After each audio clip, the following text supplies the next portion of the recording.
Hi friends, this is Nikhil from Next Week's Finance, and today we are going to cover second chapter of fixed income CFA level 1. And without wasting any time, let's start. So this chapter starts with types of bond and issues. This is something which we had covered in first chapter in very much detail, where we have talked about supranational bonds, sovereign bonds, semi or quasi government bonds.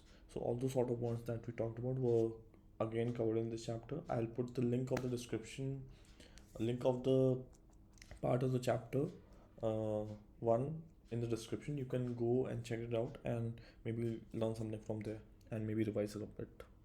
So this is something which we covered earlier. Second part of the chapter is use of interbank offered rates as reference rates.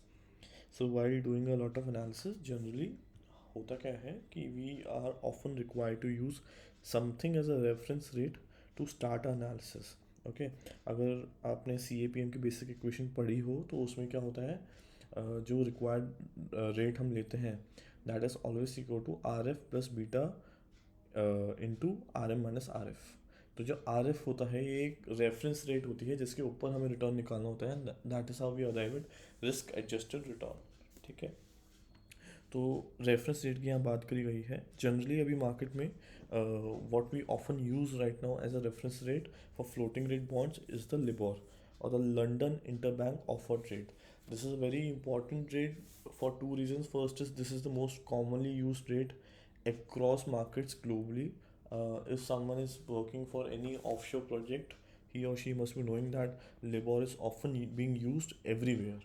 मतलब from small to big projects the base rate का concept है कहीं पे भी, whether it's in insurance और whether it's in any global fund of a venture capital fund or any sort of analysis. LIBOR is being widely used, and it is being used for two reasons. First is that it is simple, it is easily available, and second is that it is available for various currencies and maturities. So these two things make it a very good rate as a reference rate.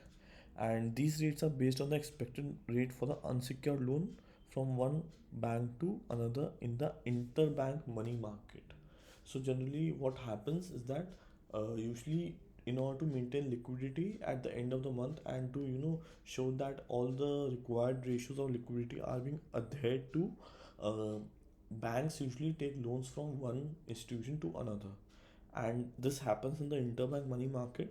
And LIBOR is usually the rate at which the banks borrow from each other in the form of an unsecured loan. The reference rate which they use usually matches the coupon rate and usually matches the rate in which the coupon is reset. So, for example, what I'm trying to say is that suppose a bond, the rate on a bond is reset in every 6 months. Okay, so the if the bond coupon rate is reset every 6 months, then you should ideally use a 6 month LIBOR.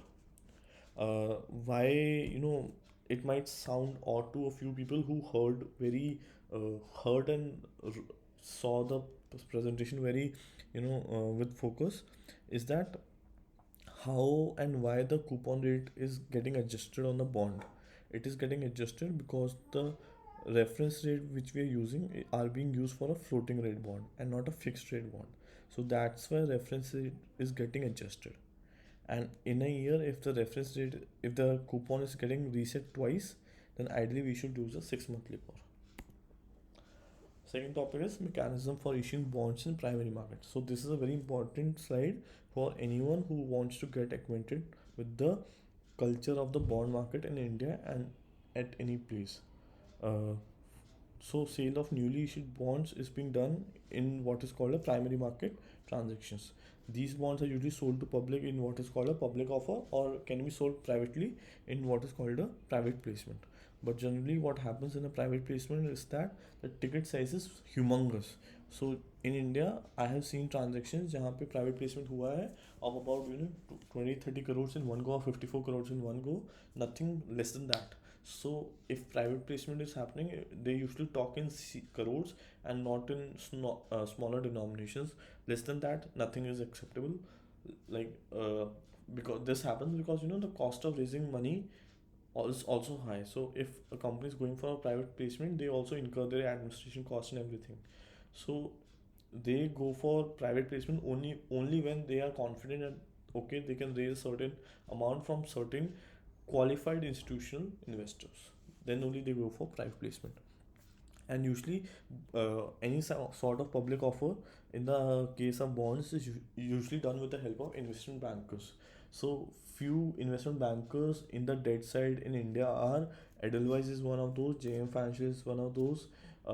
Angel Broking doesn't do bond investment banking as far as bonds are concerned. But these are the two I have personally worked with and I am aware of. One is Edelweiss, one is JM Financial. So these are the two investment bankers in India who do also sort of public offers in India. Mostly they are the lead managers in all these sort of bond issues.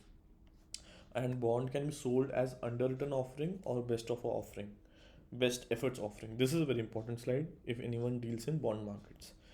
Must be knowing this also. So first is underwritten offering. In an underwritten offering, what happens is that investment banker tells the issuer कि ठीक है, if you're planning to raise 100 crores, okay, I'll get you 100 crores. I'll get you 100 crore worth of money and I am underwriting the whole issue. Underwriting means I am sort of, I won't say purchasing, but I am sort of purchasing the whole issue. Usually a big public issue is being underwritten by a syndicate of investment banks. Syndicate means a group of investment banks. So imagine that maybe L&T Finance comes up with a L&T Finance comes up with a public offer of say 40 crores. Okay, I'm just taking a very small number though. Usually इससे बहुत बड़े होते हैं. It's somewhere between 100, 200, 300 crores. Usually suppose that they're coming up with a public issue of 100 crores, and now few investment banks come together, form a syndicate, and they tell them ki okay, I'll help you raise these 100 crores. I'm buying those all 100 crores worth of bond, and then I'll, as an investment bank, or we as an investment bank, will sell those bonds in the market. So this is called a syndicate of investment banks which come together and eventually sell it to the retail investors. Retail investors means investors like me and you, who have a small ticket size, who can't invest like humongous amounts, but they eventually buy small and एक volume में बहुत बड़ा transaction हो जाता है. So this is called underwritten offering. Second is I actually kept this slide on purpose. Second was actually best efforts offering, but when issued market is also important because this is being talked about in the book but not covered properly in the book. So that's why I introduced this slide and kept it in between these two parts. So I think just a 5 minute thing, but I would suggest to go through it. So when issued market usually happens in the case of government securities. And when issued market में क्या होता है? So in a when issued market where public issue of security has been announced but transaction hasn't taken place. So you announce in the market that okay, we'll be raising somewhere around 1000 crores or 1000 crores, uh, but the transaction for this purpose hasn't taken place yet. uh, Today a bidder at the government security auction can only second guess what the demand for a bond will be. This uncertainty leads to volatility whenever there is a large auction. A when issued market will enable bidders to get an idea of how many investors are interested in buying. Reduced volatility will draw investors and lead to further development of the bond market. Bonds in a when issued market is comprehended according to the gray. It commands in the gray market and help investor get an idea about the likeliness of the bond in the market. Now, if these two paras seemed very odd to you or you wanna understand, just listen to what I'm saying from here on. So usually what happens then whenever there is a bidding happening for a government security, usually people don't have an idea ki what would be the right price to bid at, or what would be the what is the price that we should keep, because for same bonds, see, government securities are the most secured kind of bonds in the market. So for the same bond someone can buy it for maybe say 96 rupees, someone might be bidding at 101 or 102 depending upon their own appetite. So when issued market may what happens is that they help. So if government has declared that okay, we'll be raising 1000 crores via government security, issuing government securities, when issued market brings all the investors together and tell them कि okay ठीक है, this must be the gray gray premium. Gray premium is the premium which the security must be commanding over the issued price. It can be, you know, whatever amount depending upon the kind of security. And bond in a issued market, when issued market, is comprehended according to the gray. Exactly, a bond in a gray, a bond in a when issued market is comprehended according to the premium it commands in the gray market. So gray market is something which I hope everyone is acquainted who has ever applied in the IPOs of India. Okay. Now comes the best effort basis. Best effort basis is very plain and simple, that I won't take any risk. I'll want to be compensated for my efforts. What it means that, okay, suppose someone comes up with 100 crore bond issue, and investment bank tells them कि okay, we'll help you raise those 100 crores, but we won't underwrite it, we won't buy it before anyone else, we'll just take the bonds from you and sell it to the investors, and we just want a commission and nothing else, we won't be underwriting this issue. So that is called best effort basis.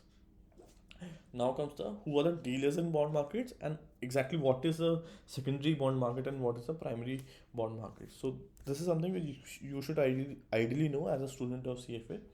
uh, Primary bond market is a market where a bond is issued for the first time, like I talked about in the previous slide also. Secondary bond is the market where the issue securities are traded over, you know, the period of time. So imagine like this, for easy understanding and comprehension. uh, a security is being listed for the first time via IPO. कोई भी stock आता है in the market. So I am recording this video on 30th July. So Devyani International का IPO आने वाला है on 4th of August.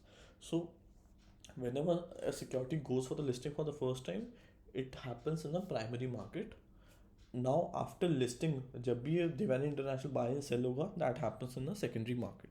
So that is how, that is what secondary market is. Usually I am covering the second part, जो नीचे वाला part है first. Okay. Usually these bonds are traded either in off market or over the counter, and bonds are cleared through clearing system, which in India is ICCL, Indian Clearing Corporation Limited. Government bonds are cash settled in or in T plus 1 day. So government bonds are either cash settled, means the amount which is someone is paying is adjusted about what the other party has, or they are settled in T plus 1 day. T plus 1 day means transaction day plus 1 day. And same in the case of government bonds are settled in T plus 2 days or T plus 3 days. So this is what secondary market is. Now comes the who are the dealers in the bond market. Dealers are not obviously drug dealers, but they are the people who facilitate the purchase and sale of bonds in open market operations. Some financially sound companies have option of shelf registration, where they share a master prospectus with the regulator and raise money as and when needed. Okay, so what happens? Suppose someone is looking for a particular bond. Now that bond can be available with anyone. So there are dealers in the market who are Narayan Munis, I would say, in the market, and they have an idea कि कहाँ पे क्या हो रहा है, किसके पास कितना माल है.